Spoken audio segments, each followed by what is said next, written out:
warahmatullahi wabarakatuh. Waalaikumsalam warahmatullahi wabarakatuh. Hari ini kita akan melaksanakan tugas demonstrasi konseptual yaitu praktik coaching. Perkenalkan, saya Eka Ratnawati sebagai observer atau pengamat dan Ibu Sumati sebagai coach serta Ibu Erin sebagai coach. Nah, Bapak Ibu guru hebat di seluruh Indonesia, selamat menyaksikan. Assalamualaikum warahmatullahi wabarakatuh, Bunda Eka. Waalaikumsalam warahmatullahi wabarakatuh, Ibu Sumati. Bagaimana kabarnya? Alhamdulillah baik. Bagaimana dengan kabar Ibu Sumati? Baik, seperti yang sudah lihat pada sore hari ini. Sesuai janji kita kemarin, Ibu, kita akan berbincang sebentar ya. Terima kasih Bu, sudah diingatkan. Sesuai dengan kesepakatan kita kemarin, Ibu akan berbicara atau berdiskusi dengan saya terkait dengan keterampilan coaching dengan alur kita. Nah, nanti Bu, kita akan berdiskusi dengan coach dan saya akan menjadi pengamatnya. Kalau begitu, kita akan memakai rubrik penilaian coaching ya, yaitu ada 3 rubrik penilaian: tidak dilakukan, sudah dilakukan namun belum sesuai dengan prinsip coaching, sudah dilakukan dan sesuai dengan prinsip coaching, kemitraan, proses kreatif, memaksimalkan potensi. Baik Bunda Eka, saya nantinya akan tahu juga apa yang harus saya perbaiki dalam proses coaching. Baik Ibu. Lalu kompetensi coaching apa yang akan Ibu kembangkan? Kompetensi yang akan saya kembangkan adalah kesadaran penuh, mendengarkan secara aktif, dan memberikan pertanyaan yang berbobot yang bisa mendorong coaching saya untuk menemukan solusi. Baik, terima kasih. Dari ketiga kompetensi tersebut, secara spesifik, mana yang Ibu akan tekankan untuk diobservasi? Yang akan saya tekankan adalah kesadaran penuh juga, yaitu fokus untuk memecahkan permasalahan yang misalkan kenapa penuh coaching saya dan saya akan menyimak coaching saya. Baik Ibu, saya sudah mencatat. Jadi berarti untuk mengetahui apa yang sudah Ibu rencanakan untuk mengembangkan coaching Ibu, kapan rencananya akan melakukan coaching? Kebetulan hari ini Bunda Eka, saya jadikan dengan coach saya. Siap Ibu, setelah saya mengamati coaching Ibu, saya akan menyampaikan ketercapaian kemampuan pengembangan coaching Bumati.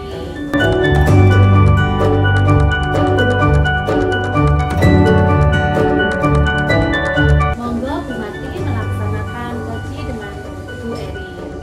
Dipersilakan. Baik, terima kasih Bunda Eka. Assalamualaikum warahmatullahi wabarakatuh, Bunda Eri. Waalaikumsalam warahmatullahi wabarakatuh, Bu Marti. Bagaimana kabarnya Bunda Eri? Alhamdulillah sehat, meskipun agak batuk-batuk sedikit, Bu Marti. Jaga kesehatan ya Bunda.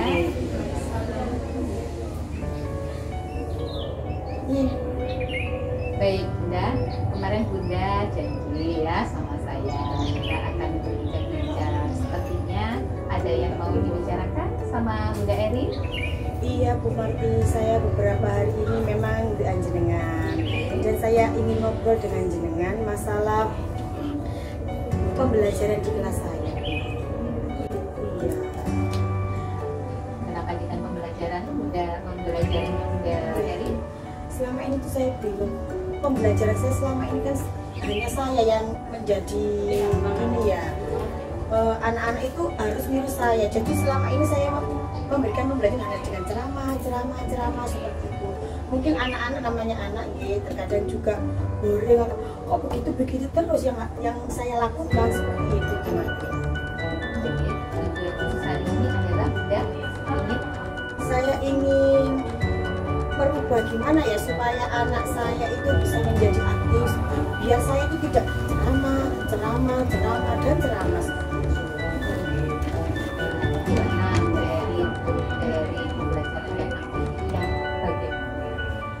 Ini menurut saya itu pembelajaran yang berpusat pada anak. Oke, jadi pembelajaran itu anak itu sebagai subjek dari pembelajaran itu. Guru memberikan materi, kemudian listener anak itu mau diapain, kertas seperti contoh yang tadi ya, mau diapain seperti apa, dikerjainnya mudah dengan seperti apa, sehingga anak-anak itu bisa mikir sendiri apa yang harus saya lakukan dengan kita tersebut.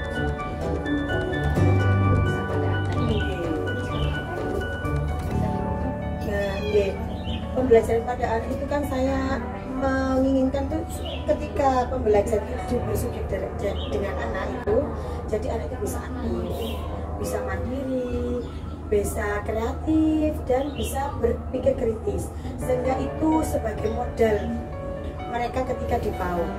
Jadi ketika besok dia besar, dia tahu apa yang harus dilakukan.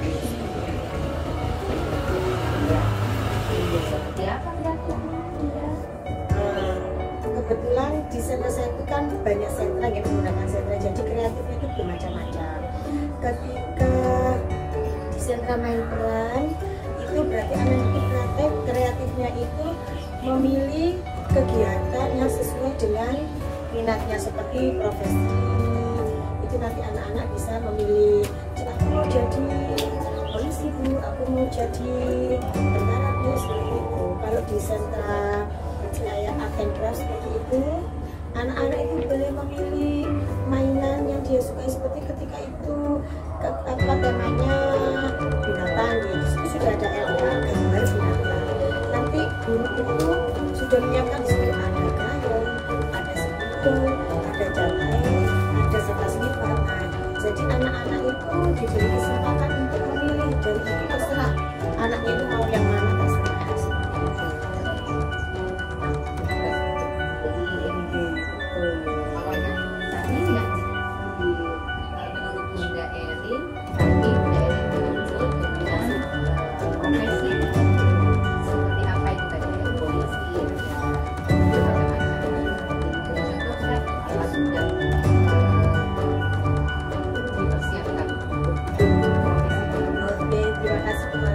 Kebetulan di sekolah saya yang paling diminati memang di sentra main peran.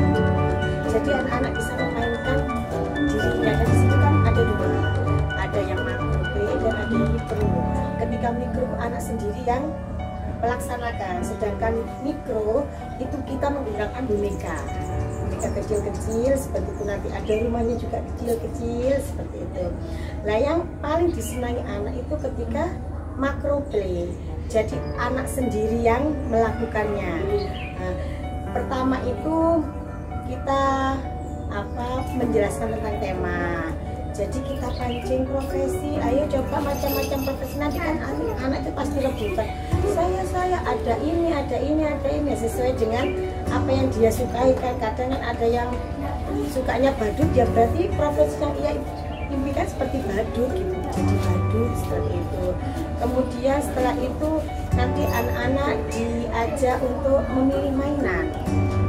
Memilih mainannya di situ ada sebuah lemari itu, di situ sudah ada berjajar, ada pakaian adat, ada pakaian profesi, ada pakaian yang lain profesinya. Nanti anak-anak diberi kesempatan untuk memilih kostum itu secara bergantian. Itu. Kemudian nanti setelah ambil baju, anak-anak nanti boleh memilih aksesoris yang sesuai dengan profesi itu, seperti polisi. Nah, polisi itu apa aja ya? Pasti anak polisi itu kalau tak lihat di jalan itu biasanya bawa pistol, bawa tongkat, bawa peluru. Terus ada yang aku pengen jadi koki aja Bu. Jadi kalau koki itu pakai topi koki, baju koki celana itu ya, terus anak-anak memilih wajan, disitu ada kompor, ada apa, terus juga ada memilih menu-menu makanan itu. Jadi anak-anak bebas sekali diberi kesempatan yang nantinya itu akan mereka ceritakan setelah ia mulai.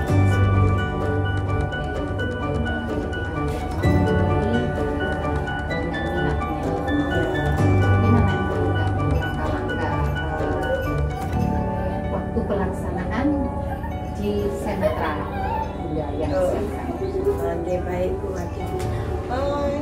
Dari pagi itu kan nanti sampai jam 10 anak bersama guru kelas. Kemudian anak-anak makan, istirahat. Nah setelah itu, setelah makan dibereskan, guru kelas itu memberi ini. Dari pagi itu sudah disonding ya anak-anak itu. Nah, nanti siang itu sentranya mampu play.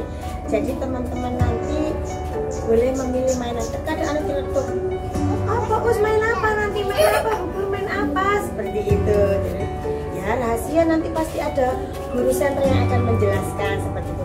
Jadi kalau guru memberi teka-teki itu kan anak-anak semakin penasaran main apa ya nanti di sentra, main peran ya di play. Nah, setelah itu, setelah semua sudah beres, kemudian anak memakai tas, ambil sepatu, berbaris di depan kelas sambil menunggu guru sentra menjemput.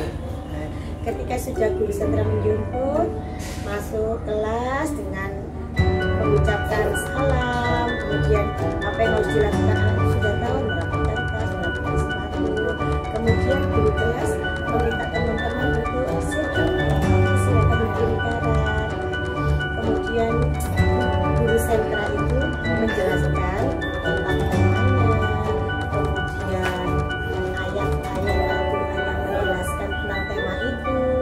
Setidaknya anak-anak meskipun belum bisa membacakan, tahulah kenapa tema yang ada di sini itu termaktub di Al-Quran seperti itu. Jadi anak-anak itu tahu ternyata ya polisi, pedagang itu ada ya di Al-Quran, seperti tidak hanya di sekedar polisi jahat, kadang-kadang memang kan polisi jahat lah seperti itu ya. Setelah itu, setelah menjelaskan ayat, nah nanti guru sentra menjelaskan mainnya. Itu mainnya ada berapa intensitas nanti. Kemudian setelah itu anak-anak diberi kesepakatan kelas. Kesepakatan kelasnya untuk apa ya, biar mainnya itu lebih enak, lebih nyaman gitu ya. Jadi kesepakatan kelas itu nanti akan ditentukan anak-anak sendiri. Coba apa saja sih kesepakatan kelas yang bisa kita sepakati untuk hari ini? Pasti anak-anak, namanya anak rebutan, aku dulu seperti itu. Jadi ada yang itu sayang teman gitu ya. Terus apalagi habis main diselesaikan gitu. Terus ada lagi mainnya sampai selesai. Kemudian kalau mau bergabung bagaimana? Kalau mau bergabung, permisi, bolehkah aku bergabung, seperti itu. Setelah disepakati semuanya, nah guru sentra memberi kesempatan untuk anak-anak memilih mainan sesuai dengan minatnya.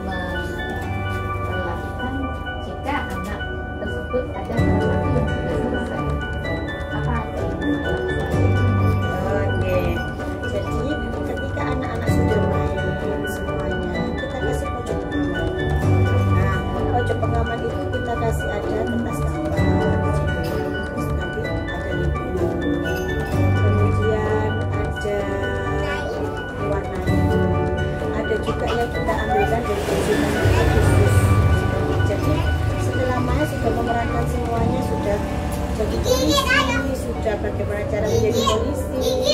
Kemudian pasti anak bilang, Bu, aku sudah selesai mainnya. Terus kamu mainnya apa? Silakan di situ ada menggambar. Pasti nanti anak-anak, aku menggambar aja, aku menggambar tadi aja yang aku pakai baju polisi, kan nanti Pak polisi itu ada pistolnya, ada tongkatnya, aku tak gambar itu aja ya, terus tak warnai seperti itu.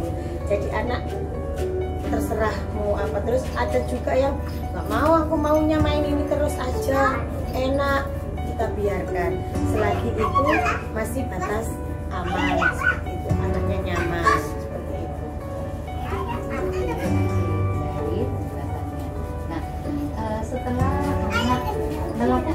semua kegiatan yang ada di sentra itu. Apa tindakan selanjutnya, Bunda Erin? Oke, setelah mainnya semua selesai, nanti kita adakan recalling. Jadi setiap anak diberi kesempatan untuk mengungkapkan perasaannya. Tadi gimana perasaannya setelah menjadi polisi? Jadi gimana perasaan? Kita tanya satu, pokoknya 15 anak ya lumayan. Meskipun dengan profesi yang sama, karena anak berbeda, pasti ceritanya juga akan berbeda. Pasti seru-seru gitu, karena bahasaannya anak itu kan berbeda-beda juga nih. Ketika anak itu sukanya lihat gadget, itu pasti bahasanya akan berbeda kan. Ketika anak itu hanya naik, itu pasti akan berbeda dengan kata-katanya. Jadi itu yang membuat anak-anak itu semakin kreatif mengungkapkan kata-katanya. Berarti anak ini senang ketika menjadi profesi, senang menjadi seorang. Apa yang dilakukan anak saat di sentra? Setelah itu anak bercerita apa yang dilakukan dia. Iya. Semuanya. Setelah itu apa pesan Bunda setelah recalling dilakukan kepada? Yang saya lakukan sebagai guru itu berarti kita, karena profesi itu semuanya pekerjaan yang mulia nih. Jadi kita memberikan sikap positif kepada semua profesi. Kita memberikan contoh positif, seperti saya ambil satu kemarin itu, karena kan selama ini anak-anak dengar, orang-orang sekitar itu dengar kalau polisi itu jangan jadi polisi itu jahat, polisi itu seperti ini. Jadi kita memberikan sikap positif bahwa polisi itu baik, polisi itu adalah profesi yang mulia. Hanya saja kalau kita ada yang kehilangan, Pak Polisi lah yang membantu. Apabila ada kejadian tidak terduga seperti kecelakaan, ada yang tentang pada saat itu ada ini berita yang lagi viral yang penculikan itu, Pak Polisi pasti akan membantu. Sehingga kita memberikan sikap positif apa itu tentang sifat-sifat baiknya seperti itu. Jadi semua profesi itu baik. Kita sebutkan satu-satu kayak yang diperankan tadi, seumpama tadi ada yang lima profesi ya. Kita itu kan semuanya. Jadi anak-anak kan berarti itu ya polisi itu yang baik, yang ini tidak baik. Dan anak itu tercetak seperti itu. Jadi polisi itu baik, kita beri alasannya. Kemudian itu juga baik, kita juga beri alasan seperti itu. Jadi biar di pikiran anak itu, oh iya ya, berarti semua profesi itu baik. Jadi kalau aku ini bercita-cita jadi polisi itu bisa, tapi polisi tidak jahat. Terima kasih Bunda Erin. Kita sudah berbincang seru sekali. Nah, itu kira-kira Bunda Erin untuk penilaian pasti Bunda Erin sudah paham ya tentang nah, setelah itu kira-kira Bunda Erin rencana Bunda Erin selanjutnya bagaimana? Rencana saya kebetulan di situ sentranya banyak nih.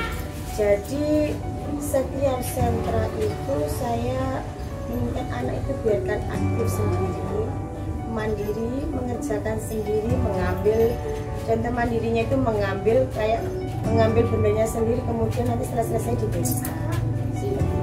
Yang itu kan hal yang paling kecil nih, yang paling kecil itu aja dulu, kita membiasakan dulu.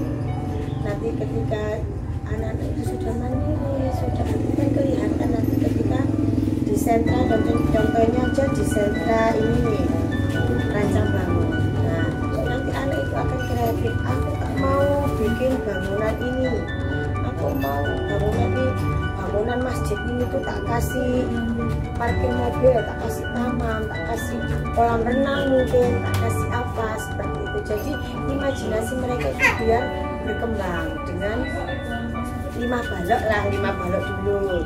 Kira-kira 5 balok itu mainnya seperti apa, baloknya jadi apa, kok ternyata kurang, berarti apa yang harus aku lakukan, anak lakukan, kan anak loh kok kurang, berarti aku harus ambil lagi disesuaikan lagi seperti itu. Kira-kira itu Mbak Erin kapan itu akan direncanakan? Ya kebetulan kan pekan depan itu habis lebaran. Habis lebaran itu kan sudah mulai putaran baru. Jadi setiap anak nanti akan memasuki sentra masing-masing. Kebetulan hari pertama itu ada di kelasnya sendiri, itu sentra logik matematik. Jadi saya sebagai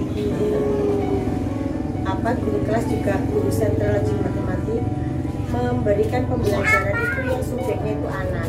Jadi saya memberikan LK berhitung, ini berhitung nah silakan anak-anak berhitung sesuai dengan caranya anak-anak boleh. Terus itu ada benda-benda di situ boleh memakai ataupun dengan cara yang lain. Itu yang pertama. Nanti yang kedua di situ ada kertas kosong. Lalu diapain Bu? Kan anak.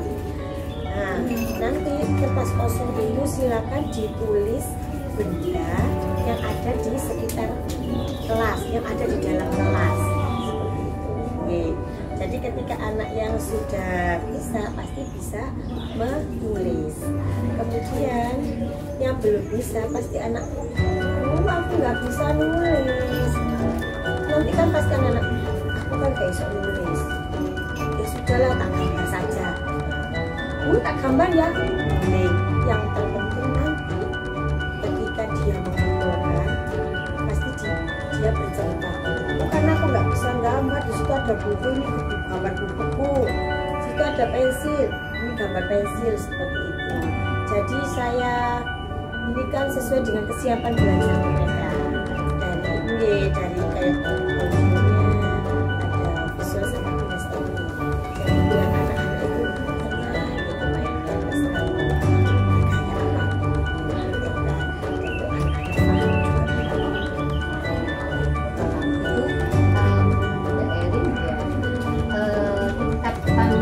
Kelompoknya seusia berapa itu Mbak Erin?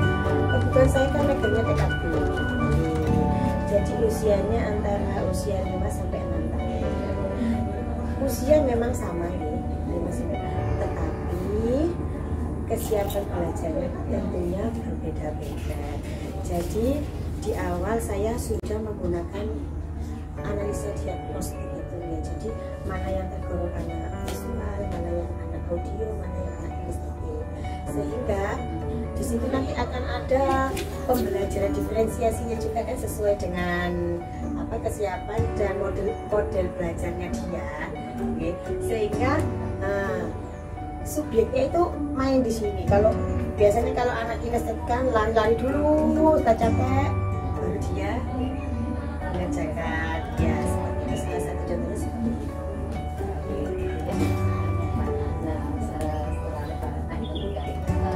Selama ini dilibatkan dalam rencana yang akan datang.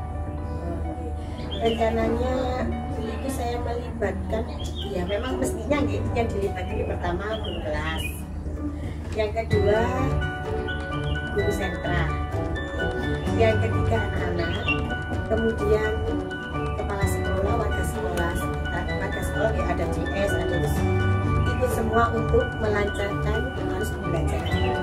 Selain itu orang tua juga. Kenapa saya melibatkan orang tua? Biar adanya kolaborasi antara di sekolah dengan di rumah kegiatannya, lewat buku-buku.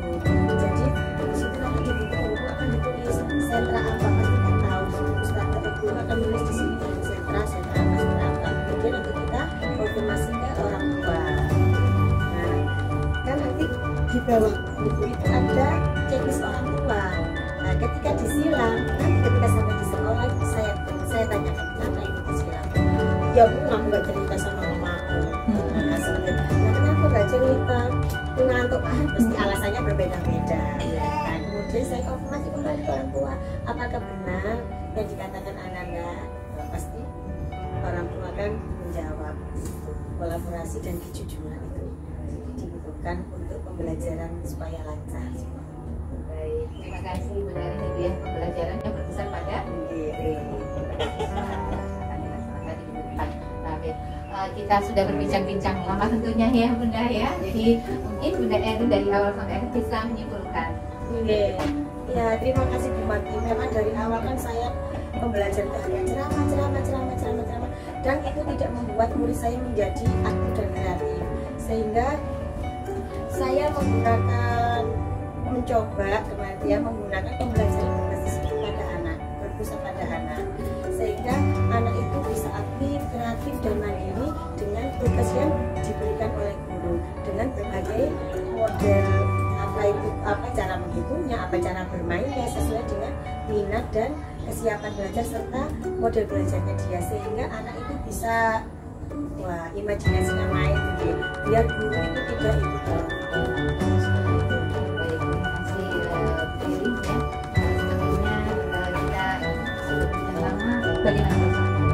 Alhamdulillah, sekali. Terima kasih ya Bu Mati. Terima kasih Bu Mati sudah mendengarkan curhat saya merasa lega sekali. Dan mendengarkan curhat saya. Terima kasih Bu Mati.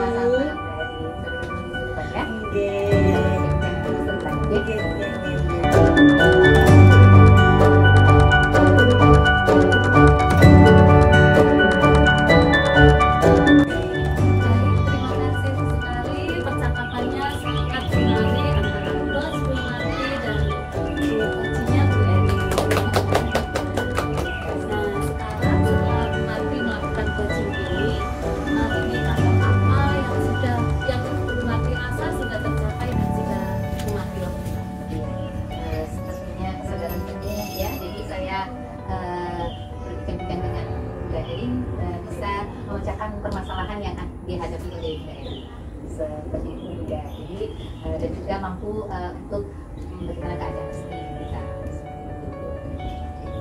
Baik, terima kasih.